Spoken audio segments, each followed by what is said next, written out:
So the question I had was this, though. They asked a question about what happens if one candidate doesn't get a majority. Yeah. And you go to convention, and I covered the race in 2016, and Bernie told the folks in California there was going to be a convention fight, and then at the convention, he made his peace with the Clinton campaign, and there wasn't a fight.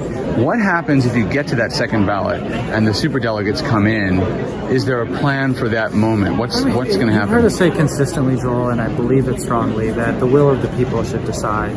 This. And we're working very hard. I mean, we're at these town hall meetings. He busts his butt doing like 4 events over the course of a day. He's going to fly to Texas and go all over the state on the course of one day to talk to thousands and thousands of people. And when they vote, their vote should matter.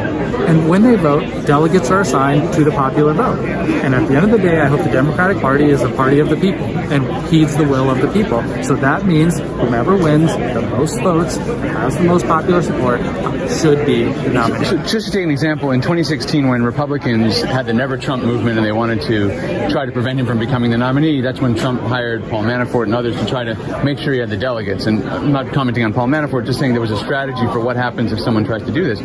Have you guys thought through to that stage? Are you going to have a strategy for preventing them from taking it away from them? No, we have not. We have not. Now you're getting into hypotheticals I have not considered, Joel. So. Well, I mean, that's what he suggested. And what happens next if there is a second ballot? What's the plan? How do you respond to that situation? Well, if that's the environment, then we'll obviously reach out to superdelegates and make the case about why Bernie Sanders is the best candidate to beat Trump. And frankly, a big part of the superdelegates now are elected members of the DNC. A lot of those people actually are Sanders supporters. So I think it'll be very different than in 2016. But are you sure you can hold those people enough to win the majority on the second or third ballot? Is there a concern there might be, a Never Bernie movement like there was a Never Trump movement?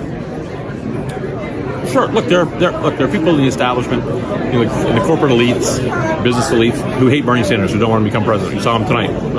Mayor Bloomberg's up there. The only reason he's running is because Bernie Sanders want Bernie Sanders to be president. He's the billionaire backstop on Super Tuesday. So, yeah, are there people like Mike Bloomberg who want Bernie Sanders to be president? Yeah, of course there are. There'll always be those people. But you know how we're going to beat them? We're going to win with voters.